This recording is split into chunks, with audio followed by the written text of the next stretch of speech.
ومن الليل فتهجد به نافلة لك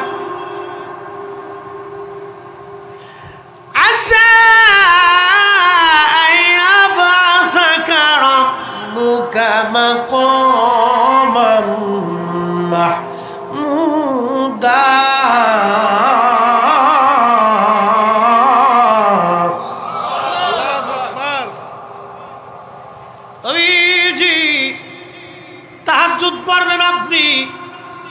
আপনার জন্য অতিরিক্ত করে দিলাম তাহাজ্জুদ, আপনি কাজা করবেন না গো নবী, ছেড়ে দিবেন না। যদি তাহাজ্জুদ আপনি পড়েন নবী গো, আশা আপনাকে অবশ্যই দিয়ে দিব, নিশ্চিন্ত আপনি একটা পুরস্কার আমি আল্লাহ কিয়ামতের মাঠে আপনাকে দিয়ে দেব।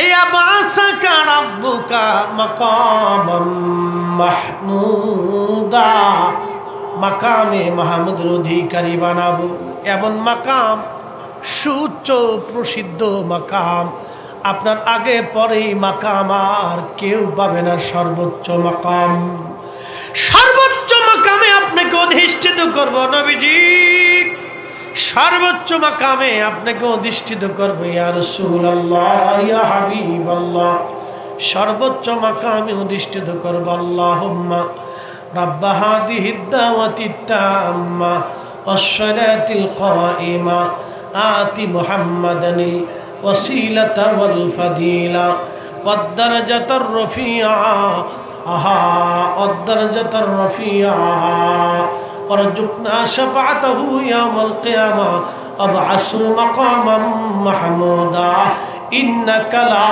তুখলিফুল মিয়াদ। একবার জোরে বলবেন কি মারহাবা। আল্লাহর নবী বললেন আযানের পরে এই দোয়া কেউ যদি তেলাওয়াত করে কিয়ামতের ময়দানে আমি নবীর জন্য তাকে সুপারিশ করা ওয়াজিব হইয়া যায়।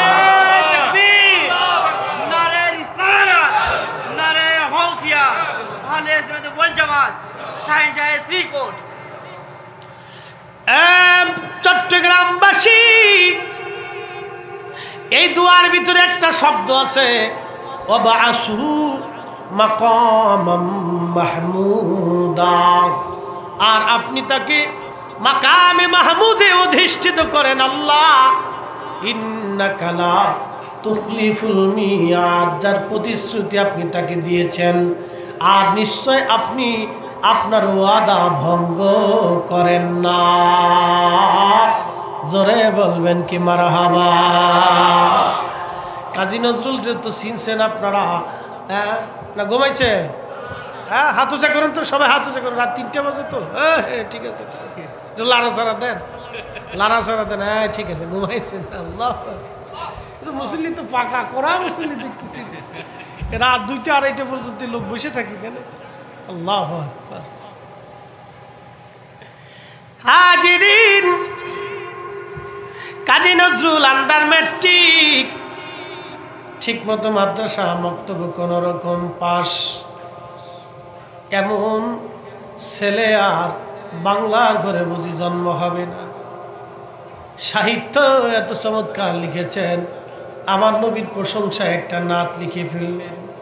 শ্রেষ্ঠ নবী দিলাম রে তরিয়ে নিতে রোজ হাসুরি, শ্রেষ্ঠ নবী দিলাম রে তরিয়ে নিতে রোজ হাসুরি, পথ না ভুলি তাই তো দিলে, ও পথ না ভুলি তাই তো দিলে, পাক কুরআনের বাণী খুদা তোমার মেহেরবানি, খুদা তোমার মেহেরবানি।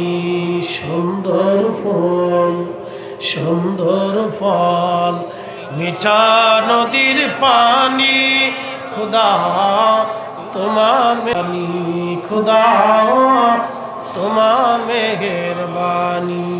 সালাতুল্লাহ রাসূলুল্লাহ আলাইকুম।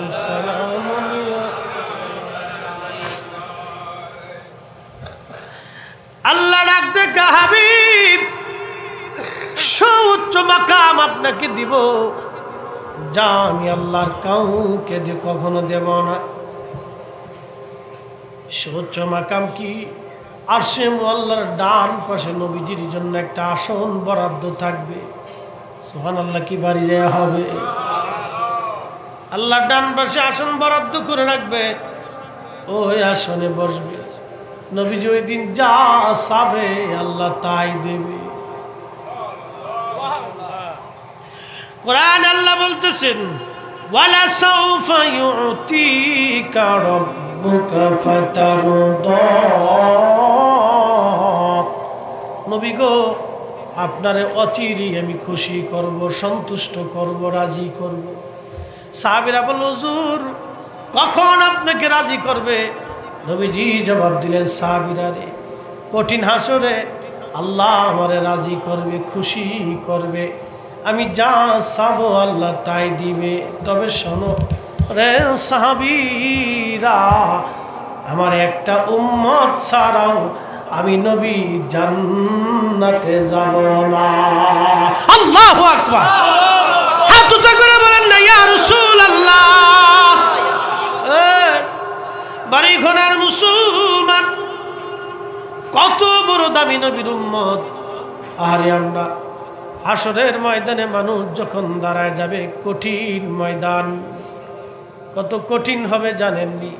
পৃথিবীর আদম সবিউল্লাহ থেকে কিয়ামত পর্যন্ত যত মানব জাতি হাসরের মাঠে দাঁড়ায় যাবে, তাহলে বলেন তো মাঠ কত বড় হবে।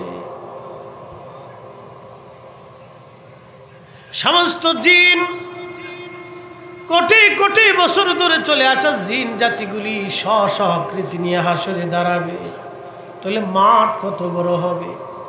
সমস্ত ফেরেশতা জাতি, কোটি কোটি অগণিত ফেরেশতা হাসরের মাঠে নিজ নিজ আকৃতি নিয়ে আল্লাহর সামনে দাঁড়ায় যাবে। হাসর কত বড় মাঠ হবে। সৃষ্টির প্রথম থেকে কিয়ামত পর্যন্ত যত পশু পাখি, দাওয়াত, প্রাণী মণ্ডল যা আছে সব আল্লাহর আদালতের সামনে দাঁড়াবে। মাঠ কত বড় হবে। সেই দিন ঘাম পড়ে পড়ে সমস্ত প্রাণী মানব জাতির ঘাম বেরিয়ে বেরিয়ে হাসরের মাঠ কারো থুতনি পর্যন্ত বুক পর্যন্ত ডুবে যাবে। সূর্য মাথা থেকে মাত্র 1.5 থেকে 2 কিলোমিটার উপরে থাকবে। কঠিন গরমে জিহ্বা পর্যন্ত মানুষের বের হইয়া কুকুরের জিহ্বার মতো ঝুলতে থাকবে। হাসরবাসী পাগল পারা হয়ে যাবে। এইভাবে কতদিন পার হবে কেউ জানে না, কত বছর পার হবে। তারজুল মালাইকাতু ওয়ার রূহু ইলাইহি ফি ইয়াউমিন কানা মিকদারুহু 50 আলফা সানা। দুনিয়ার 50,000 বছর এক জায়গা করলে যত বিরাট হবে, হাসরের একটা দিন হবে তত বিরাট। হাসরের একটা দিন হবে তত বিরাট। আহা, সে দিন কত বড়। সেই দিনের হাজার হাজার বছর পার হয়ে যাবে। হাসরে বিচার ফয়সালা আল্লাহ করবে না। প্রচন্ড গরম, কঠিন বিপদ সেই দিন। আল্লাহর নবী বললেন, উম্মত রে, ওই কঠিন দিনে আরশে মুআল্লার ছায়া ছাড়া আর কোনো ছায়া হবে না। ওই দিন হাউজে কাউসারের পানি ছাড়া আর কোনো পানি থাকবে না। ওই দিন আমি আমার উম্মতদেরকে ডেকে ডেকে ডেকে ডেকে হাউজে কাউসারের পানি পান করাবো রে সাহাবীরা। এক পেয়ালা পানি যে পান করবে 30,000 বছর। কোন বর্ণনায় জান্নাতে যাওয়ার আগ পর্যন্ত তার পানির তৃষ্ণার কথা আর মনে থাকবে না। চিৎকার মেরে বলেন সুবহানাল্লাহ। নবী বলেন, আমি ডেকে ডেকে উম্মতকে পানি পান করাবো। সাহাবীরা বলেন, ইয়া রাসূলুল্লাহ, ইয়া হাবিবাল্লাহ, এত মানুষের ভিড়ে আপনার উম্মত আপনি কেমনে চিনবেন? আল্লাহর নবী বললেন, সাহাবীরা রে তোমরা শোনো, সেই কিয়ামতের মাঠে দুনিয়ার ভিতরে যারা 5 ওয়াক্ত নামাজ পড়তো, ওযু করত, ওই ওযুর চিহ্নের জায়গায় নূর চমকাইতে থাকবে, নূর নূর। ওই নূরের আলো দেখিয়া আমি আমার উম্মতরে বাছাই করিয়া হাউজে কাউসারের পানি পান করাইয়া কলিজা ঠান্ডা বানায় দিব। একসাথে বলা যাবে কি আল্লাহু আকবার। শ্রেষ্ঠ নবী দিলাম রে তরিয়ে নিতে রোজা হাসুরি, পথ না ভুলি তাই তো দিলে পাক কুরআনের বাণী। খুদা তোমার মেহেরবানি, সালাত নেয়া রাসূলুল্লাহ আলাইকুম। আল্লাহুম্মা সাল্লি আলা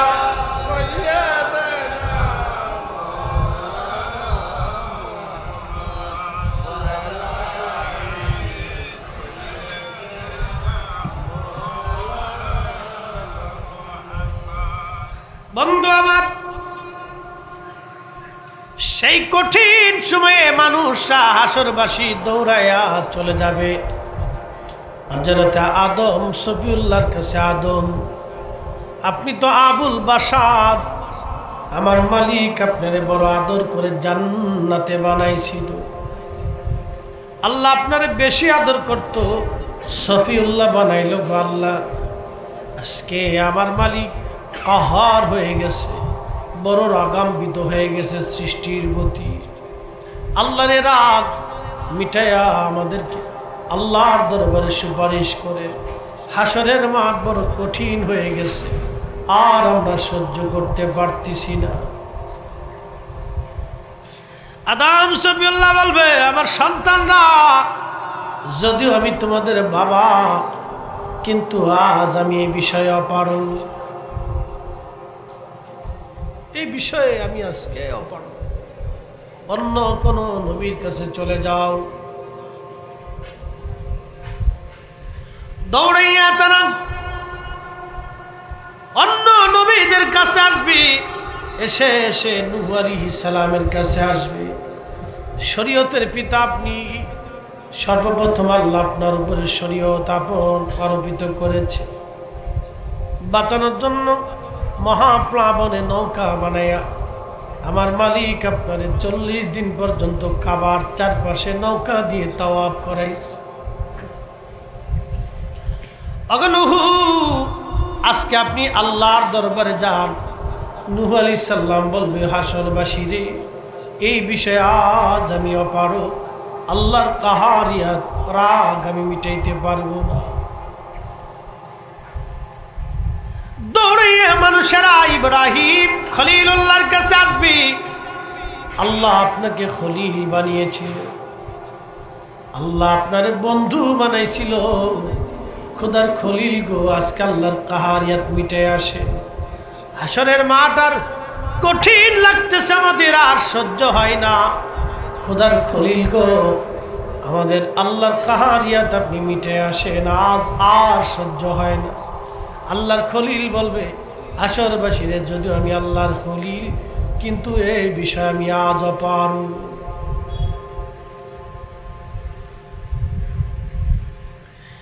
অন্য কোন নবীর কাছে যাও, সবাই দৌড়িয়া দাউদ আলাইহিস সালামের কাছে আসবে। দাউদ রে, আপনার তো আল্লাহ মুজিজা দিয়েছিল, সুন্দর কণ্ঠ, চমৎকার লাহানে। দাউদ আলাইহিস সালাম যখন লাহান দি দাউদ জবুর শরীফ তেলাওয়াত করতেন, সুন্দর তেলাওয়াতে পশু পাখিরা, আহা পশু পাখিরা নিঝুম করে বসে থাকতো। এমন কি রে, পশু পাখিরা সুরের মোহনায় মারা যাইত। ইমাম ইবনে কাসির আল বেদায়ের মধ্যে লেখেন, দাউদ আলাইহিস সালাম 70 সুরে জবুর তেলাওয়াত করতেন। জোরে বলবেন কি আল্লাহু আকবার। কত সুর? 70 সুরে জবুর করতেন। সুরের মালিককে সুর দিছে কে? আল্লাহ। সুর পছন্দ করে কে? আল্লাহ। আমরা সুরে ওয়াজ করলে বেসুরে বক্তার ভাল লাগে না। এই কি কথা কর না কে? আমাদের দেশে একদল আছে বেসুরে বক্তা, আমরা সুরে ওয়াজ করলে ওদের ভাল লাগে না। সুর কি আমি বানাইছি? সুর আল্লাহ দিছে, সুর আল্লাহর পছন্দ। এই সুরের মুজিজা আল্লাহ এক নবীরে দিছে। আল্লাহু আকবার, আল্লাহু আকবার। নাহলে পৃথিবীতে সুরের মুজিজা আসবে কেন?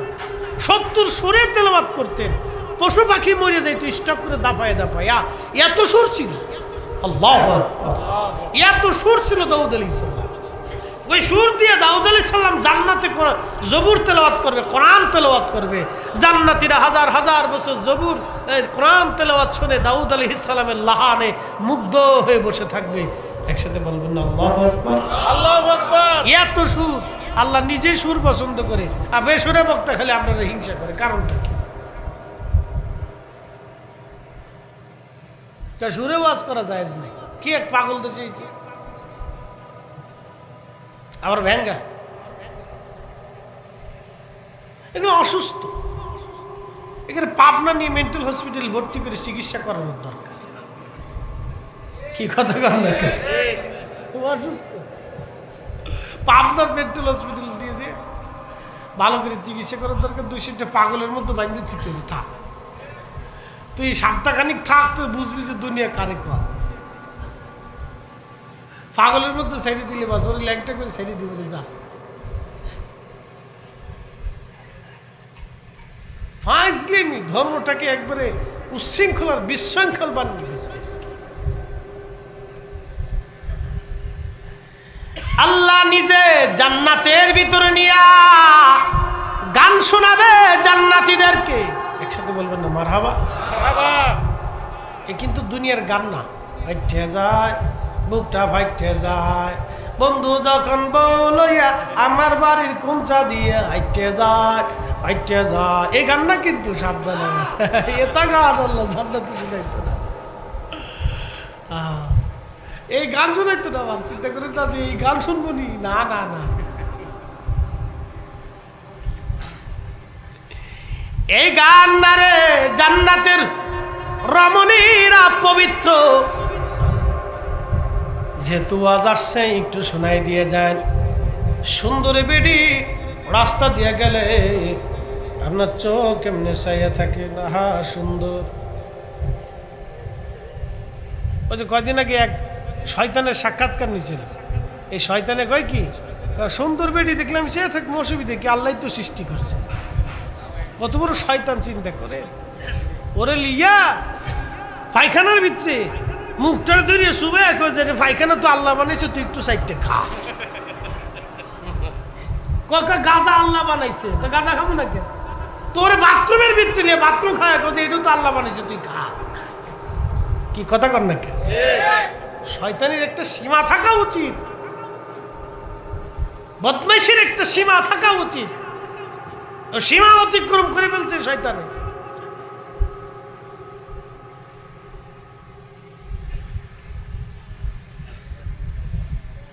বাবাজি খুবই মনোযোগ দিয়া শুনবেন। সরে গেছে চুরি করতে, গেরাস্ত ধরছে, সরে ডাক দেখায় গেরাস্ত রে আমারে মারিস কেন? গেরাস্ত কয় তুই যে চুরি করতে আইছো, তোমার কি আদর কর্ম রে বেড়া? আমি যে চুরি করতে আইছি, আমি কি আমার ইচ্ছা আইছি? আল্লাহর হুকুমে আইছি। দলিল কি? দলিল হলো আল্লাহর হুকুম ছাড়া গাছের পাতা নড়ে না।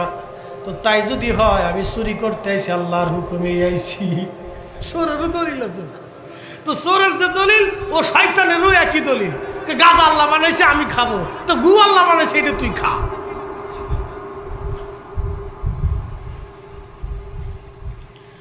এবার সরে কয় আল্লাহর হুকুমেই তো আমি চুরি করতে আইছি, তুমি ফিরাও কে?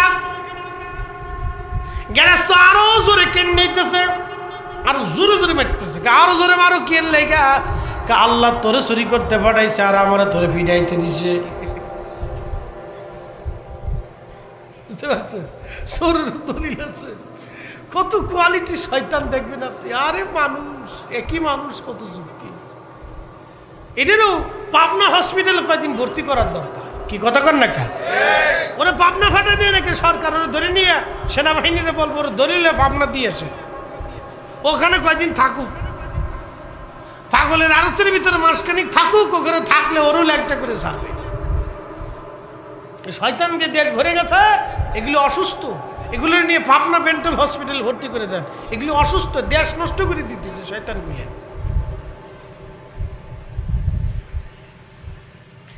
বন্ধু আমার খুব মনোযোগ দিয়ে, আবার আরেক দল আছে নিজের বউয়ের ভিডিও বানায়, বউয়ের দেহ দেখা, বউয়ের রান্না দেখা, বউয়ের গাছ লাগানো দেখা, বউ হয়ে রয়েছে দেখা, বউ পুকুর কাটে গেছে দেখা, পানি আনতেছে এটা দেখা।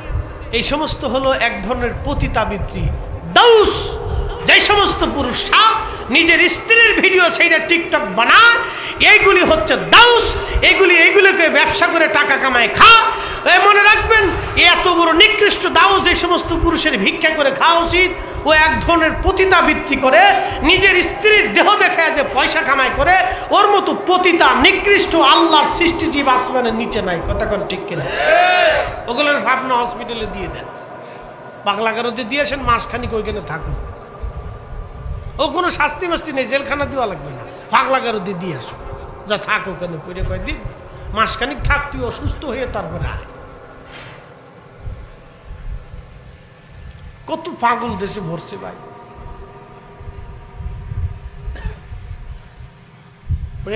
চট্টগ্রামবাসী,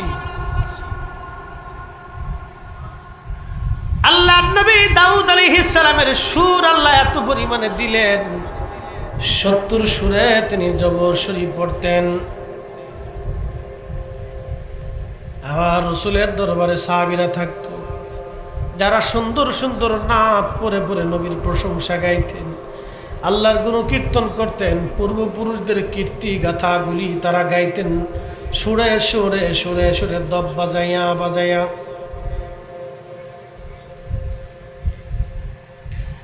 মুসলমান, দাউদ আলাইহিস সালামের কাছে হাসরবাসী কাঁদতে থাকবে। দাউদ আলাইহিস সালাম বলবে, দেখো আল্লাহর কাহারিয়াত মিটাইতে আমি আজ অপারো, অন্য কোন নবীর কাছে যাও।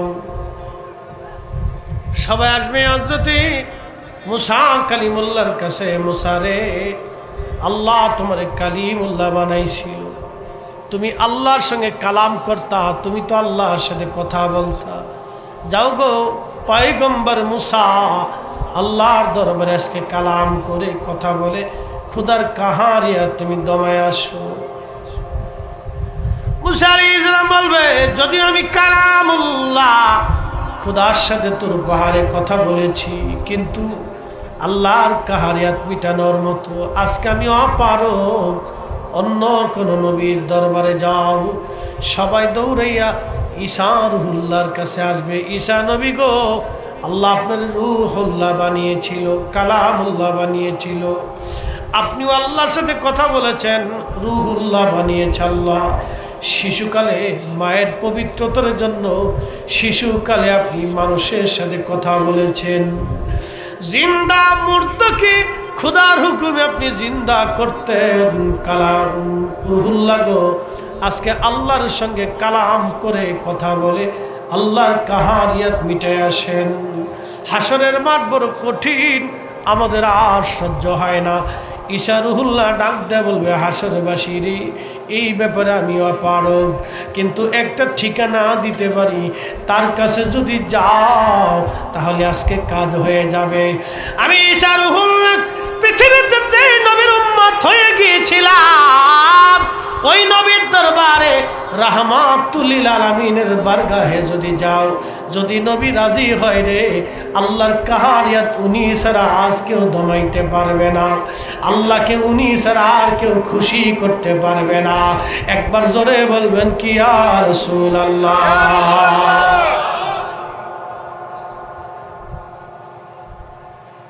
মনোযোগ দিয়ে শহরবাসী দৌড়াইয়া আমার নবীর দরবারে যাবে, কাঁদতে থাকবে, নবীজির দরবারের সামনে দাঁড়ায় দাঁড়ায় কাঁদতে থাকবে। নবীজি উম্মতের কান্না দেখে আর সহ্য করতে পারবে না। নবী কেঁদে দিয়ে বলবে, উম্মত রে কান্না করবা না, দাঁড়াও দাঁড়াও, মায়া ভালোবাসা। এটি আল্লাহ রসুলের প্রেম, উম্মতের প্রতি নবীর প্রেম। এই জন্য নবীর দরবারে কিছু উম্মত ছিল যারা চোখের পানি দিয়ে নবীকে রাজি করত, ভালোবাসা দিয়ে নবীকে খুশি করত। আল্লাহ বানাইলেন কত জাতি,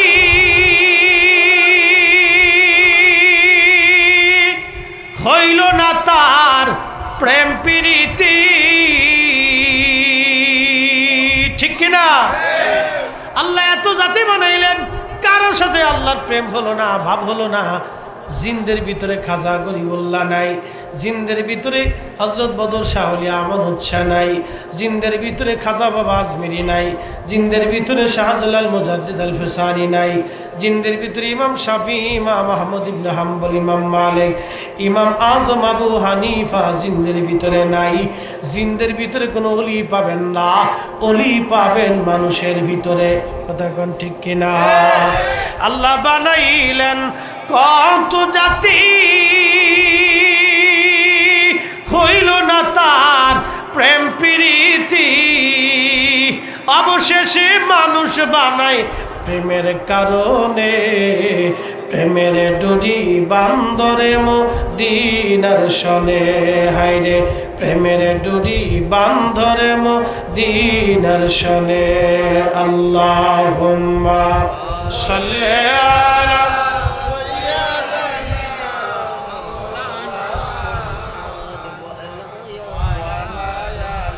আলি সাইয়্যিদিনা। আল্লাহ নবীজি ডাক দিয়ে বলবে, উম্মতের আরে দাঁড়াও। উম্মতের চোখের পানি দেখে নবীর আর সহ্য হবে না। সুবহানাল্লাহ বলবেন, তোমরা দাঁড়াও, আমি আল্লাহর দরবারে যাইতেছি। আল্লাহর নবী একটু দৌড় দিয়ে আরশে মুআল্লা খুদার কুদরতি কদমে সেজদায় পড়ে যাবে, আর কেঁদে কেঁদে বলবে, ইয়া রাব্বি হাবলি উম্মতি। আল্লাহ আল্লাহ, আমার উম্মত গুনাহ করে ফেলছে। আল্লাহু আকবার, আল্লাহু আকবার, মানে একটু জবান বন্ধ থাকবে না, জোরে বলেন আল্লাহু আকবার। আল্লাহু আকবার। আল্লাহ নবী ডাক দিবে, ইয়া রাব্বি হাবলি উম্মতি। আল্লাহ আমার উম্মত গুনাহ করে ফেলছে, আল্লাহ আমার উম্মত গুনাহ করে ফেলছে। আল্লাহ এভাবে যখন চোখের পানি ছেড়ে ছেড়ে কাঁদতে থাকবে, আল্লাহ ডাক দিবে, হাবিব মাথা উঠান। আল্লাহ তো সবই জানে, তারপর আল্লাহ বলবে, বন্ধু কেন আপনি কাঁদেন? আজ তো কাঁদার দিন না, কি জন্য কাঁদেন? তখনও নবীজি কাঁদে, ইয়া রাব্বি হাবলি উম্মতি। হাবিব মাথা উঠান, আর আপনি কাঁদেবেন না। নবীজি কাদার জন্য হাসর কায়েম করি নাই, আমি মালিকের ওয়াদা, আসা আইয়াবআসাকা রাব্বুকা মাকামান মাহমুদা, আপনাকে মাকামে মাহমুদ ওয়ালা বানাবো, সর্বোচ্চ প্রশংসিত স্থানে আপনার মাকাম দিয়েছি। হুজুর কাঁদবেন না, মাথা ওঠান। তখনও কাঁদে, ইয়া রাব্বি হাবলি উম্মতি। আল্লাহ আমার উম্মত অন্যায় করে ফেলছে, গুনাহ করে ফেলছে, আমার উম্মত গুনাহ করে ফেলছে। রাব্বি উম্মত অপরাধ করে ফেলছে। আল্লাহ আল্লাহ ডাক দিবে, বন্ধু মাথা উঠান। আল্লাহ পাকের দরবারে আমার নবীজি তখনও আল্লাহর হামদ করবে, প্রশংসা করবে। আল্লাহ বলবে, হাবিব মাথা উঠান, আজকে আমি আল্লাহ আপনাকে হামদের পতাকা দিলাম, সুপারিশের পতাকা দিলাম। আমি আল্লাহ ওয়াদা করেছিলাম, ওয়ালা সাউফা ইউতিকা রাব্বুকা ফাতারদা, অচিরেই আমি আল্লাহ আপনাকে খুশি করব, রাজি করব। বন্ধুরে, আমি আল্লাহর ওয়াদা আপনাকে খুশি করব নবী। মাথা উঠান আর আপনি কাঁদবেন না। তখনও নবী মাথা উঠাই না গো হাবিব। এই যে সুপারিশের পতাকা আজ আপনার হাতে তুলে দিলাম, যান গো নবী যান, আপনারা যাকে খুশি তাকে নিয়ে আগে আপনি জান্নাতে চলে যান। আপনার আগে আজ কেউ জান্নাতের দরওয়াজা খুলতে পারবে না। আপনার আগে উম্মতের আগে কেউ আজ জান্নাতে যেতে পারবে না। জোরে বলা যাবে কি মারহাবা। শ্রেষ্ঠ নবী দিলাম রে তরিয়ে নিতে রোজাসুরি, পথ না ভুলি তাই তো দিলে পাক কুরআনের বাণী। খুদা তোমার মেহেরবানি।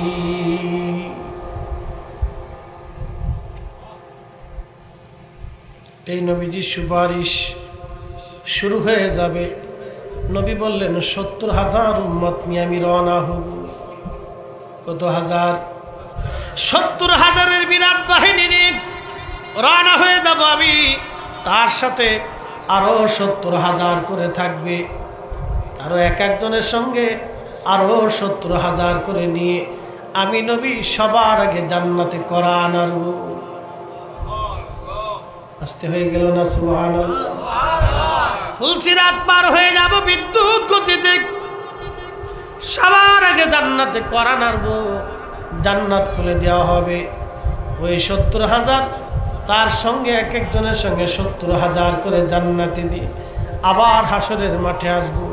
একবার মিজানের পাল্লা, আবার ফুলসিরাতের ঘাটে, আবার হাউজে কাউসারে, আবার আমি আল্লাহ রাব্বুল আলামিন মিজানের পাল্লা আমি নবী দাঁড়ায় যাব। আমার একটা উম্মত যাতে জাহান্নামে চলে না যায়, আমার নবীর সুপারিশ এটা শাফায়াত।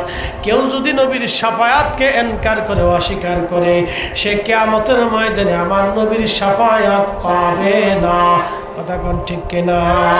কেউ যদি নবীর শাফায়াতকে ইনকার করে, অস্বীকার করে, সে আর কিয়ামতের ময়দানে শাফায়াত পাবে না। আমাদের দেশে একদল বেদাতি আছে যারা বুকে হাত বেঁধে নামাজ পড়ে। ওরা বলে নবীজি কিয়ামতের ময়দানে সুপারিশ করার কোনো ক্ষমতা রাখে না। সে ফেল করে নিজের মিজান পাল্লার দিকে চেয়ে থাকবে যে তার গুনার পাল্লা ভারী হয় না নেকির পাল্লা ভারী হয়, চিন্তা করে নবী বলে গুনাহ করছে। কত বড় শয়তান এগুলি! আল্লাহ এগুলি থেকে আমাদের ইমানকে হেফাজত করুন। সকলে বলে না আমিন।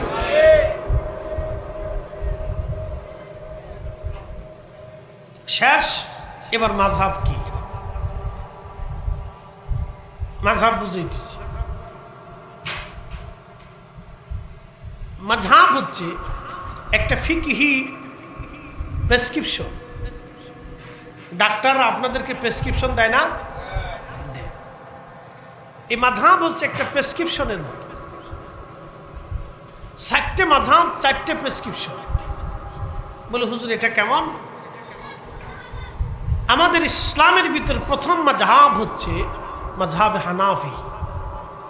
ইমামুল আজম আবু হানিফা রাহমাতুল্লাহ আলাইহি, তিনার গবেষণা পরিষদ উলামায়ে কেরাম, তিনারা গবেষণা করে করে কোরআন সুন্নাহ থেকে রিসার্চ করে এই প্রেসক্রিপশন তৈরি করছে। বলে সাহাবীরা তাহলে কার প্রেসক্রিপশন মানছে? সাহাবীরা সরাসরি আল্লাহ রসুলের বায়াত ছিল, সাহাবীরা সরাসরি আল্লাহ রসুলের ছাত্র ছিল। এই জন্য ওনারা সরাসরি রসুলকে দেখছেন, ফলো করছেন।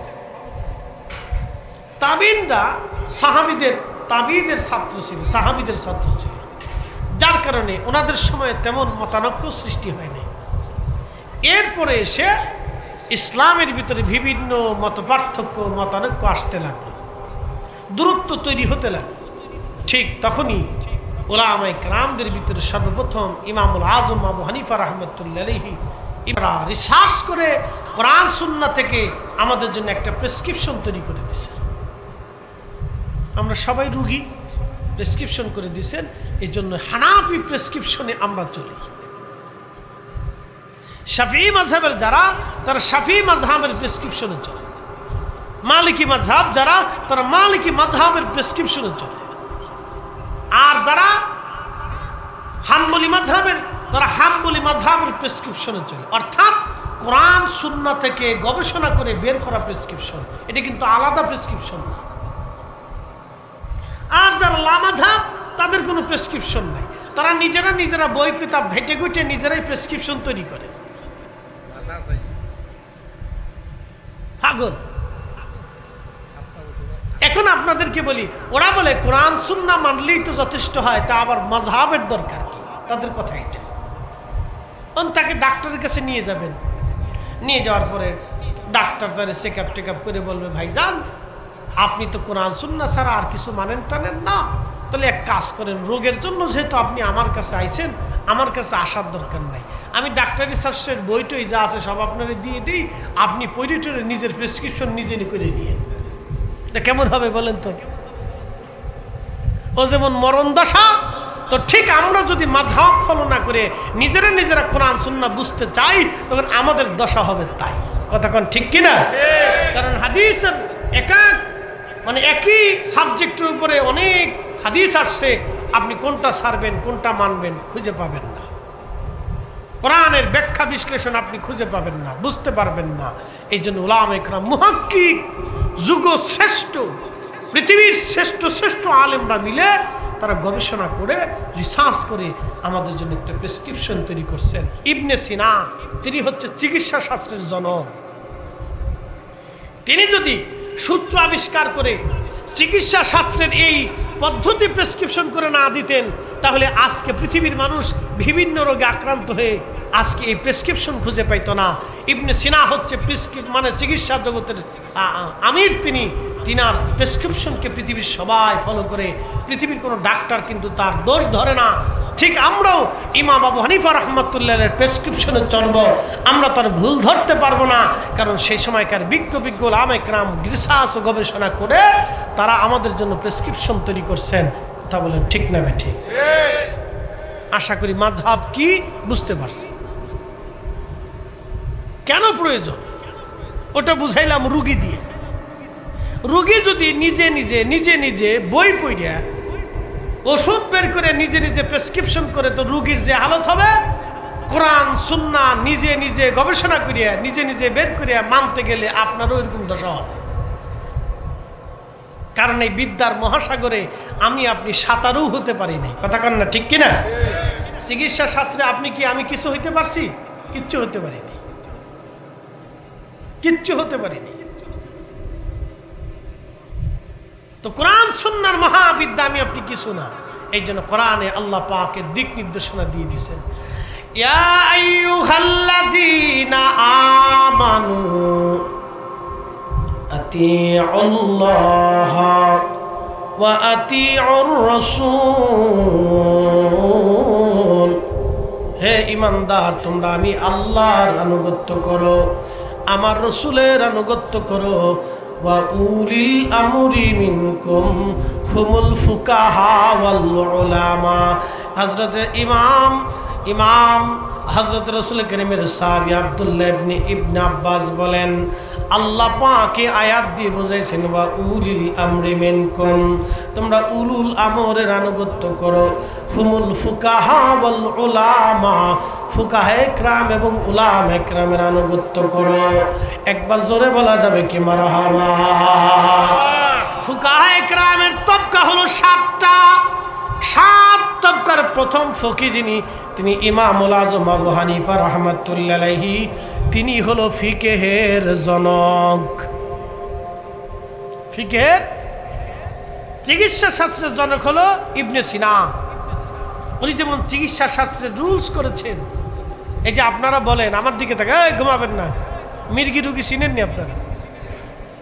মির্গি রুগী যদি পড়ে যায় তাহলে আপনারা কি শুকান? কি এর জুতা? প্লাস্টিক, ভ্যাকসিন নাকি? তো চামড়ার জুতা শুকাইলে মির্গি রোগের রোগ ভালো হয়, এই আবিষ্কার আমরা করি নাই, এটা চিকিৎসা শাস্ত্রের জনক বিজ্ঞানীরা করছে। কথা কোন ঠিক কিনা? যদি এরা আবিষ্কার না করতেন তাহলে আমরা জীবনে এটা বুঝতাম পারতাম না। তো এইরকম কোরআন সুন্নাহ থেকে গবেষণা করে আইম্মে কিরাম আমাদের জন্য ওষুধ বের করে আনছে। সেই ওষুধের নাম এই যে আমরা নামাজে দাঁড়াইছি আল্লাহু আকবার, নাভির নিচে হাত বাড়াইলাম, মুস্তাহাব, সুন্নত, এই যে মাসলা, মাসাইল, মাসনুন, দোয়া, কালাম পদ্ধতি, এটা সব রাসূলের দেওয়া, কিন্তু উনারা গবেষণা করে আমাদের জন্য সহজ করে একটা প্রেসক্রিপশন তৈরি করে দিছে। এটাকে যারা না মানে ওগার মতো বলদ বুকা আল্লাহর পৃথিবী তার একটাও আছে বলে আমার জানা নাই। সব কেটে ধরিয়া পাবনা পাগলা করে দিয়ে আসার দরকার।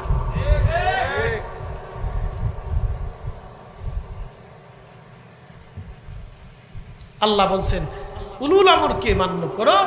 ইবনে আব্বাস লিখছেন হুল ফুকাহা ওয়াল উলামা, তারা ফুকাহে কিরাম, উলামায়ে কিরামকে অনুসরণ করতে হবে, তাদের সিদ্ধান্ত মেনে চলতে হবে, তাদের প্রেসক্রিপশন মানতে হবে।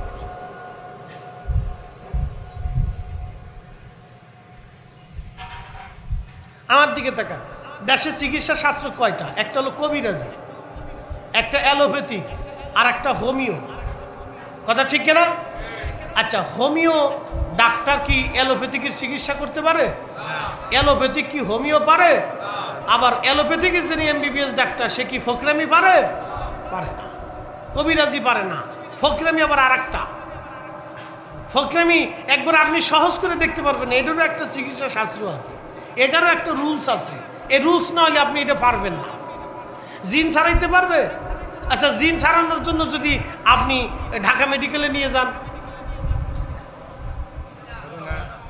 বাংলাদেশের সবচেয়ে বড় হোমিও হসপিটালে নিয়ে যান, কবিরাজের কাছে না হবে? জিন ছাড়াইতে হলে আপনাকে যারা জিন ছাড়াইতে পারে তাদের কাছে আনতে হবে। এইটার আবার পদ্ধতি আলাদা। কি কথা কর না কে?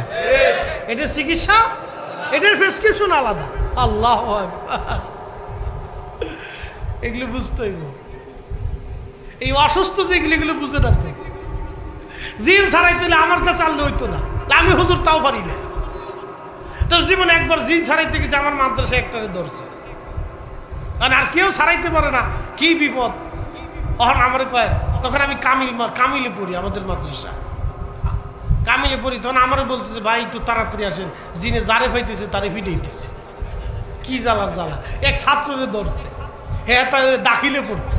তা আমি তখন কামিলে পড়ি, তা আমি তো এই জিন টিন ছাড়াইতে পারি না। আমি হুজুর চাই, সব হুজুর কিন্তু জিন ছাড়াইতে পারে না। জিন ছাড়ানোর জন্য এর আইন আছে, নিয়ম আছে, আমল আছে। কি কথা কন না কে? আমি ইচ্ছা করলে পারবো না। এর আবার আমল আছে, আইন আছে, নিয়ম আছে, কানুন আছে। যদি নিয়মের বাইরে যায় তাহলে জিনে আসে হেরে পিটে। এটারও বিদ্যা আছে।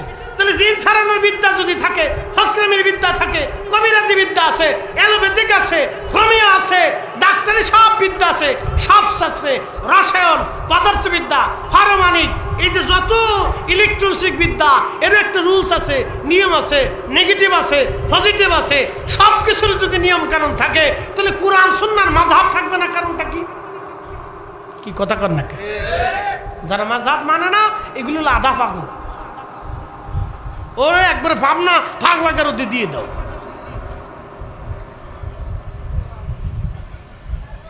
বুঝাইতে পারছি না আপনাদেরকে?